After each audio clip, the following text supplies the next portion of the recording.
មេទាំងអស់បងប្អូនណាមេទាំងអស់ជូតជូតដល់វាជូតជូតណា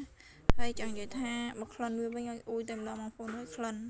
តានីជាប់24ម៉ោង24ម៉ោងជូនបងប្អូនអរគ្នាបងប្អូនដែលធ្វើការ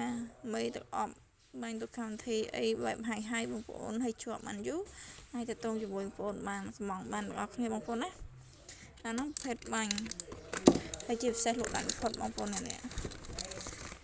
ដកវាចេញទៀតណានេះអាភេទពណ៌សនេះ sweet love ពណ៌សហ្នឹងគឺលក្ខណៈថាបាញ់ទៅអូដូចប្រភេទខ្លាសអញ្ចឹងបងប្អូន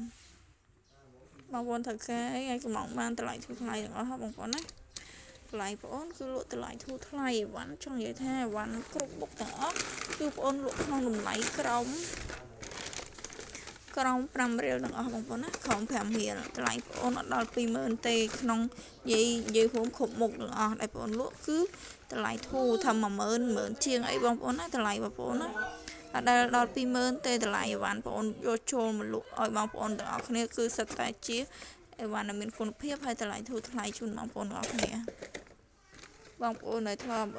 ជាមួយបងប្អូនណាគាត់ដឹងហើយថាអីវ៉ាន់បងប្អូនល្អហើយតម្លៃវិញគឺធូរថ្លៃមែនតើអានេះប្រភេទលុយបងប្អូនណាបងប្អូនត្រូវការមេទាំងអស់ប្រភេទលុយក៏មានដែរអានេះស្រួលដាក់តាំងកប៉ាវបងប្អូនទៅកម្មវិធីអីដាក់តាំងកបោបតាំងប៉ាវអីស្រួលតែម្ដងលុយតែមួយឆ្វុកទៅក៏អូបឈ្ងុយទល់វងវិញ24ម៉ោងជូនបងប្អូនអរគ្នាតែម្ដងបងប្អូនត្រូវការអាចកំងបានបងប្អូនណាអីវ៉ាន់ធូរថ្លៃគ្រប់មុខបងប្អូននិយាយរួមគឺធូរថ្លៃគ្រប់មុខតែម្ដងបងប្អូនត្រូវការអាចកំងបានអរគ្នាអរគុណ